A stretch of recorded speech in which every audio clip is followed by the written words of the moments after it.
Jake Donovan pushed open his front door, every muscle in his body begging for rest. Another brutal shift at Wilson Enterprises. Another day of being invisible. His daughter Sophie was at his sister's place for the night. The house should be silent, but it wasn't. He heard movement in the kitchen, the clink of dishes, water running, footsteps on his tile floor. His pulse kicked up. He moved down the hallway, his work boots heavy against the floor. The kitchen light was on. A woman stood at his sink, her back to him, washing his dishes. She turned, and Jake froze completely. Lara Wilson, the CEO of Wilson Enterprises, his boss's boss's boss. Standing in his kitchen wearing a simple white blouse, her hair falling loose around her shoulders, looking nothing like the untouchable executive he'd only seen from a distance. She looked directly at him, and the expression on her face made his stomach drop. Not surprise, not embarrassment, regret. "Mr. Donovan," she said quietly, setting down a plate. "I know you weren't expecting me." "What?" Jake's throat went dry. "What are you doing in my house?" Lara took a breath, her eyes glistening. "I came here to tell you the truth, about what's really been happening to you at work, about why you've been suffering." She paused, her voice barely steady. "And Jake, what I'm about to tell you will break your heart. Before we continue, let us know in the comment section where in the world you're tuning in from. We love seeing how far our stories reach. And if this story speaks to you, don't forget to like, share, and subscribe."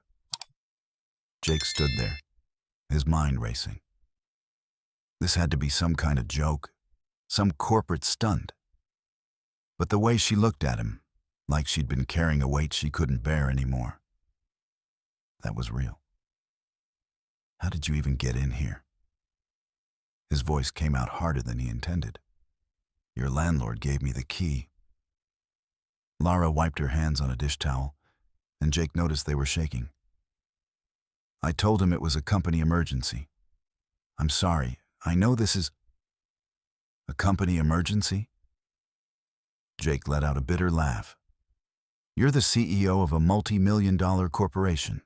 You don't do house calls. You don't clean employees' kitchens. So what is this really about?"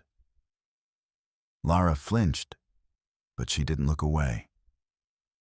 "You're right. I don't do house calls. I've spent the last 15 years building that company from the ground up, and somewhere along the way, I stopped seeing the people who actually make it run." She gestured toward his small kitchen table. "Please, sit down. I'd rather stand. Jake, it's Mr. Donovan to you." The words came out cold. "You've never spoken to me before today. You walk past me in the halls like I'm furniture, and now you're in my house acting like we're friends?" The silence stretched between them. Lara's composure cracked, just slightly. "You're right," she said softly. "I've been blind. Willfully blind." She pulled out a chair and sat down, her shoulders sagging. 2 days ago, I was going through some files, financial records that didn't add up. I started digging, and what I found..." She looked up at him. "Jake, do you know why you work 16-hour shifts while other technicians work 8? Jake's jaw tightened. "Because David says we're short-staffed." "You're not short-staffed. David's been pocketing the budget for 3 additional technicians for the past 2 years. He's been reporting phantom employees to corporate, collecting their salaries, and making you cover the workload." The words hit Jake like a punch to the gut. He gripped the back of a chair. "That's not all," Lara continued, her voice shaking now. "Your performance reviews, the ones that keep you from getting promoted, David's been falsifying them. I saw your real numbers, Jake. Your error rate is 0.3%. That's the best in the entire department. But David's been reporting it as 12%. Jake felt his legs go weak. He sank into the chair across from her. Why? His voice cracked. Why would he do that? Because you're good at your job. Too good. If corporate saw your real performance, they'd promote you. You'd be making what you deserve. And David would lose his cash cow. Someone skilled enough to do the work of 4 people without complaining. Jake's hands curled into fists on the table. 2 years. 2 years of killing himself. Of missing Sophie's school plays and parent-teacher conferences. Of collapsing on the couch every night, too exhausted to even make it to his bed. 2 years of believing he wasn't good enough. How long have you known? The question came out rough, accusatory. I found out 2 days ago. I confronted David yesterday morning. He denied everything, tried to spin it as a misunderstanding. Lara's eyes flashed with anger. So I brought in our internal audit team. By yesterday afternoon, I had proof. Emails, payroll records, everything. And you fired him. He's suspended pending a full investigation. But Jake, she leaned forward. It's not just David.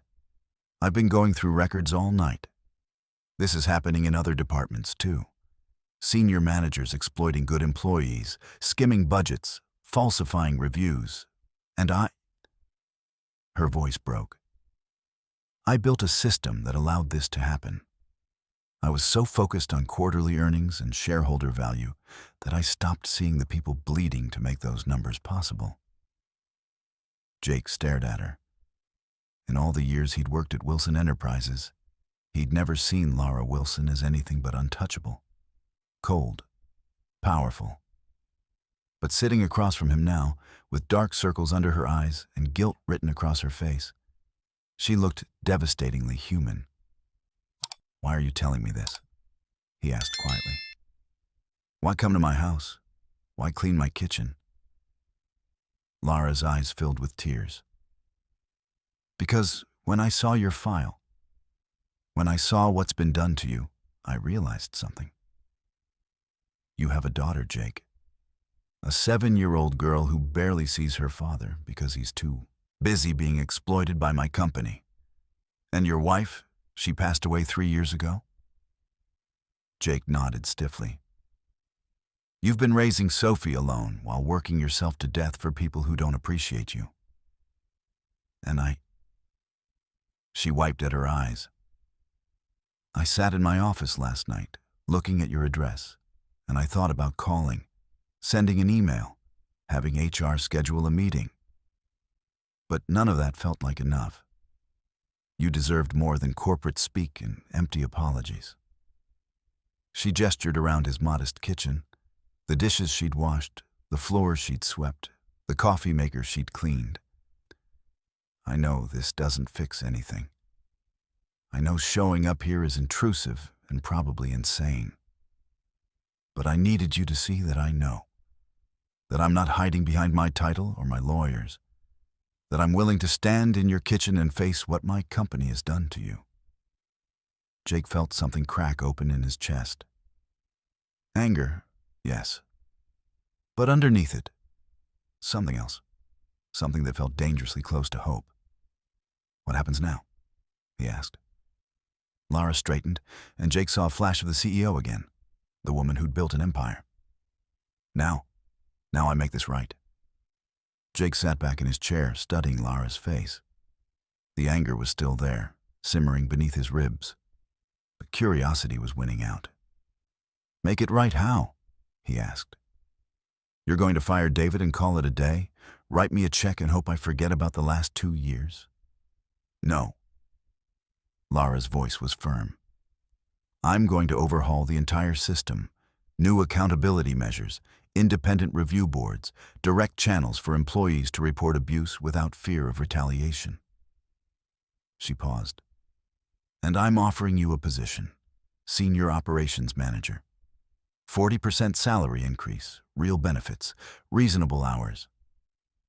Jake laughed, but there was no humor in it. Just like that? You wave your magic wand and suddenly I'm management? You've been doing management-level work for 2 years without the title or pay. I'm not doing you a favor, Jake. I'm correcting an injustice. Right. He stood up, pacing to the sink. And what do you get out of this? A feel-good story for the company newsletter? CEO saves struggling single dad? That's not fair, isn't it? Jake turned to face her. You said it yourself. You've been blind to this for years. And now suddenly you care? Forgive me if I'm skeptical about your timing. Lara stood too, her composure slipping. You think I don't know how this looks? You think I'm not disgusted with myself? Her voice rose. I built that company with my own hands. I worked 80-hour weeks. I sacrificed everything, relationships, health, any semblance of a normal life. And for what? So people like David could game the system while people like you suffer? Then why didn't you notice sooner? Because I stopped looking. The words burst out of her. I stopped walking the floors. I stopped talking to people who weren't executives. I convinced myself that if the numbers looked good, everything was fine. But numbers don't show you a man collapsing on his couch every night because he's too exhausted to put his daughter to bed properly. They don't show you someone skipping meals because they're not sure they can afford groceries and rent in the same week. Jake went still. How did you? Your file, your salary versus your expenses. It doesn't take a genius to do the math. Lara's voice softened. Jake, I'm not here because I want to feel better about myself. I'm here because I can't unsee what I saw, and I can't live with myself if I don't try to fix it. The kitchen fell silent except for the hum of the refrigerator. Jake wanted to stay angry. Anger was safe. Anger kept him from hoping, from trusting, from getting hurt again. But something in Lara's eyes, raw and vulnerable and utterly sincere, made it hard to hold on to. I don't need your pity, he said quietly. Good. Because I'm not offering pity, I'm offering respect and a partnership. Lara stepped closer. You know that company inside and out. You know where the problems are because you've lived them. Help me fix this, not just for you, but for everyone else stuck in the same trap. Jake crossed his arms. And if I say no, then you say no. I'll still make the changes. I'll still deal with David and anyone else who's been exploiting my employees. But it won't be as effective without someone who understands what it's really like down there. She met his eyes. I need you, Jake. The company needs you. And whether you believe it or not, I think you need this too. Before Jake could respond, he heard the front door open. Daddy? His heart stopped. Sophie wasn't supposed to be home until tomorrow. Small footsteps padded down the hallway, and then Sophie appeared in the kitchen doorway, still in her pajamas, dragging her stuffed rabbit. His sister Karen appeared behind her, looking apologetic. Sorry, Jake. She woke up with a stomachache and wanted to come home. Sophie's eyes went wide as she spotted Lara. Daddy, who's that? Jake's mind went blank. How did you explain this? This is Mrs. Wilson. She works at my company. Sophie tilted her head, studying Lara with the unfiltered curiosity only a 7-year-old could manage. How come she's here? Are you having a meeting? Lara knelt down, bringing herself to Sophie's eye level. Hi, Sophie. Your dad and I were just talking about work stuff. I'm sorry if I interrupted your bedtime. It's okay. I don't feel good. Sophie clutched her rabbit tighter. You're pretty. Are you Daddy's friend? Something flickered across Lara's face. Surprise, then a softness Jake had never seen before. I'd like to be, Lara said gently. If that's okay with you. Sophie nodded seriously. Daddy doesn't have many friends. He's always too tired. The words hit Jake like a physical blow. Out of the mouths of children came truths you couldn't escape. Karen cleared her throat. I'll get her some ginger ale. Jake, can I talk to you for a second? Jake followed his sister into the living room, leaving Lara and Sophie in the kitchen. Through the doorway, he could see Lara showing Sophie something on her phone, probably pictures, judging by Sophie's delighted giggles. What's going on? Karen whispered. That's Lara Wilson, the Lara Wilson. Why is she in your house at 9 p.m.? It's complicated. Jake. Karen gripped his arm. Is everything okay? Are you in trouble? No. Maybe. I don't know. He ran a hand through his hair. She found out some things about work, bad things, and she's trying to fix them. Karen's eyes narrowed. What kind of bad things? The kind that explain why I've been working myself to death for pennies. His sister's expression shifted from concern to fury. Are you telling me they've been screwing you over? For 2 years, apparently. Those bastards. Karen looked back toward the kitchen, where Sophie's laughter rang out. And she came here to tell you that? Personally? Yeah. Huh. Karen studied his face. You like her? What? No, I don't even know her. Jake, I'm your sister. I know that look. She poked his chest. You're interested. She's my boss's boss's boss. She's way out of my league. And this isn't, she's just trying to fix a corporate problem. Uh-huh. Corporate problems don't usually involve washing dishes in your kitchen. Jake didn't have an answer for that. They returned to find Sophie sitting at the table with Lara, both of them drawing on the back of some paper Lara had pulled from her bag. Sophie was explaining, in elaborate detail, the difference between regular butterflies and magic butterflies. And the magic ones can grant wishes, Sophie said seriously.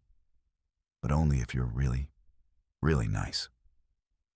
That's a good rule, Lara said, adding details to her own butterfly sketch. What kind of wishes would you make? Sophie thought for a moment. I'd wish for Daddy to not be so tired. And maybe a puppy. But mostly the first one. Lara's hand stilled on the paper. She glanced up at Jake, and the look in her eyes made his chest ache. Karen touched his shoulder. I'm going to head out. Call me tomorrow, okay? After his sister left, Jake stood in the doorway, watching his daughter and his CEO draw butterflies like it was the most natural thing in the world. Sophie yawned, and Lara noticed immediately. I think someone needs to get to bed, Lara said softly. But I'm not sleepy, Sophie protested, even as another yawn betrayed her. Jake stepped forward. Come on, kiddo. Let's get you tucked in. Sophie looked between Jake and Lara. Will you still be here when I wake up? Lara glanced at Jake, uncertainty crossing her face. I don't know, sweetheart. I hope so, Sophie said simply. I like you. After Jake put Sophie to bed, complete with 3 stories and 2 glasses of water, he returned to find Lara cleaning up the drawing paper. She'd folded Sophie's butterfly drawing carefully and set it aside. She's wonderful, Lara said quietly. You're raising an amazing kid. Thanks. Jake leaned against the counter. She doesn't usually warm up to people that fast. Kids are good judges of character, or so I'm told. Lara smiled sadly. I don't have much experience with them. No kids of your own? No husband, no kids, no life outside work, really. She looked down at her hands. I'm 31 years old, and I can't remember the last time I sat down and drew butterflies with someone. Can't remember the last time anyone told me they liked me just because. Jake felt something shift in his chest. This wasn't the untouchable CEO. This was just a woman who'd built walls so high, she'd forgotten how to let people in. The job offer, he said slowly. Is it real? Or is this some kind of corporate liability thing? It's real. I've already drafted the paperwork. But Jake, she met his eyes. I won't pressure you. If you want nothing to do with me or the company after this, I'll understand. I'll still make the changes. I'll still ensure you're compensated for what was done to you. But the choice is yours. Jake thought about Sophie's words. Daddy doesn't have many friends. He's always too tired. He thought about 2 years of killing himself for nothing. 2 years of believing he wasn't good enough. And he thought about the woman standing in his kitchen who could have sent an email or a lawyer, but instead showed up to wash his dishes and face him like a human being. I'll think about it, he said finally. But I need time. It's a lot. Of course. Lara picked up her purse. Take all the time you need. I'll have HR send over the details of what we're offering. No obligation. She moved toward the door, then paused. Jake, for what it's worth, I meant what I said about needing you. But more than that. She turned back. Thank you for letting me sit with Sophie tonight. I didn't realize how much I'd been missing until I saw it through her eyes. After she left, Jake stood in his quiet kitchen, staring at the butterfly drawing on his table. For the first time in 2 years, he felt something he'd almost forgotten: hope. 3 weeks later, Jake walked through the glass doors of Wilson Enterprises with his new security badge clipped to his shirt: Senior Operations Manager. The title still felt surreal. The changes had started immediately. David was gone. Fired after the full audit revealed he'd stolen over $200,000 in phantom salaries. 2 other department heads had been let go. And Lara had been true to her word. Independent review boards, anonymous reporting channels, company-wide audits. But it was the smaller changes that hit Jake hardest. The break room on the operations floor now had actual coffee, good coffee. The overtime policy had been rewritten, and every technician now had their real performance reviews on file. Jake's first week in management had been overwhelming. Learning new systems, meeting with teams, trying to figure out how to lead people who'd been his peers just days ago. But Lara had been there every step, not hovering, just present, available, real. And somewhere in those late-night strategy sessions and early morning coffee runs, something had shifted between them. His phone buzzed. A text from Lara. Conference room B, 5 minutes. Bring coffee. Jake smiled despite himself and headed to the 3rd floor. Lara was already there, standing by the window overlooking the city, her blazer draped over a chair. She looked tired but lighter somehow, like she'd been carrying a weight and finally set it down. You texted me for coffee? Jake asked, holding up 2 cups. You know there's this amazing invention called a coffee maker. I texted you because I wanted to see you. She took one of the cups, her fingers brushing his. And because I have news. Good news or bad news? Good. We've identified 12 more employees who are being exploited like you were. We're correcting their salaries and back-paying what they're owed. She took a sip. It's costing the company $3 million. The board is furious. And you don't care. I care that we're doing the right thing. Lara turned to face him fully. The board will get over it, and if they don't, they can find a new CEO. Jake studied her face. You'd really walk away? From the company I built? It would hurt, but yes. Her voice was steady. I'd rather lose the company than lose myself again. I spent 15 years becoming someone I don't recognize. Someone who'd walk past good people suffering and not even notice. She paused, Someone who'd never sit at a kitchen table drawing butterflies with a 7-year-old. Sophie asks about you, almost every day. Something soft crossed Lara's face. Yeah? Yeah. She wants to know when you're coming over again. I keep telling her you're busy, but... Jake set down his coffee. She's not the only one wondering. The air between them shifted, charged with something unspoken. Jake, I know this is complicated. I know there are rules about fraternization and power dynamics and all that corporate stuff. But I can't stop thinking about you. The words came out in a rush. And not as my boss, as the woman who showed up at my house and was brave enough to admit she was wrong, as the person who sat with my daughter and made her laugh, as someone who's trying so damn hard to be better. Lara's eyes glistened. I think about you too. Constantly. About you and Sophie and what it felt like to be in your kitchen that night, feeling more like myself than I have in years. She took a shaky breath. But I'm terrified, Jake. I don't know how to do this. I don't know how to be someone's anything. I've spent my entire adult life alone. So have I. Since my wife died, it's just been me and Sophie. I forgot what it felt like to want something for myself. Jake stepped closer. But then you walked into my life, and suddenly I'm remembering. What if I mess this up?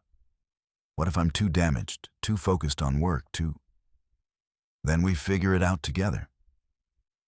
Jake reached for her hand. I'm not asking for perfect, Lara. I'm just asking for real. She looked down at their joined hands, and a tear slipped down her cheek. Your daughter drew me a butterfly. I know, it's on my fridge. I cried when I got home that night. Cried because I'm 31 years old, and a 7-year-old's drawing made me feel more valued than a decade of board meetings and profit reports. She laughed wetly. How pathetic is that? It's not pathetic. It's human. Jake squeezed her hand. Come to dinner. Tomorrow night. Nothing fancy, just me and Sophie and whatever I can manage to cook without burning. Lara looked up at him, hope and fear warring in her eyes. Are you sure? I'm terrified, but yeah, I'm sure. She nodded, a real smile breaking through. Okay, tomorrow night. The next evening, Jake burned the chicken. Of course he did. He'd been too nervous to focus, too busy making sure the apartment didn't look like a disaster zone. Sophie had helped, which meant her toys were now neatly organized in somewhat chaotic piles. When the doorbell rang at 6:30, Sophie sprinted for the door. I'll get it! I'll get it! Jake caught her before she could yank the door open. Easy, kiddo. Let's use our manners, remember? Sophie nodded seriously and opened the door with exaggerated care. Lara stood there in jeans and a soft sweater, holding a bakery box and looking just as nervous as Jake felt. Hi, Sophie. You came. Sophie threw her arms around Lara's waist. Daddy said you might be too busy, but you came. Lara's eyes met Jake's over Sophie's head, shimmering with emotion. I wouldn't miss it for anything. Dinner was chaotic. The chicken was definitely overcooked. The vegetables were somehow both mushy and undercooked. And Sophie spilled her juice twice. But Lara laughed, really laughed, when Sophie told her about the science project that exploded in class, and when Jake apologized for the 3rd time about the food. Lara just smiled and said it was perfect. After dinner, Sophie insisted on showing Lara her room. Every toy, every book, every drawing on her wall. Jake watched from the doorway as Lara sat cross-legged on the floor, giving Sophie her complete attention, asking questions like she genuinely cared about the difference between Sophie's favorite stuffed animals. This one's Mr. Hoppy, Sophie explained, holding up her worn rabbit. He was Mommy's when she was little. Daddy gave him to me after she went to heaven. Lara's expression softened. He must be very special then. He is. He helps when I'm sad. Sophie looked up at Lara with those two wise eyes. Do you get sad sometimes? Yes, sweetheart, I do. Do you have a Mr. Hoppy? Lara glanced at Jake, then back at Sophie. No, I don't think I do. Sophie considered this seriously, then held out a smaller stuffed bear. You can borrow Mr. Buttons. He's really good at making people feel better. Sophie, you don't have to. Lara started. I want to. Friends help friends, right? Lara's voice cracked. Right. She accepted the bear carefully, like it was made of glass. Thank you, Sophie. I'll take very good care of him. Later, after Sophie was in bed, Jake and Lara sat on the couch, a careful distance between them. She's incredible, Lara said softly, still holding the stuffed bear. You've done an amazing job with her. Most days I feel like I'm barely keeping it together. That's called being a parent, or so I imagine. Lara turned the bear over in her hands. She offered me her stuffed animal, Jake.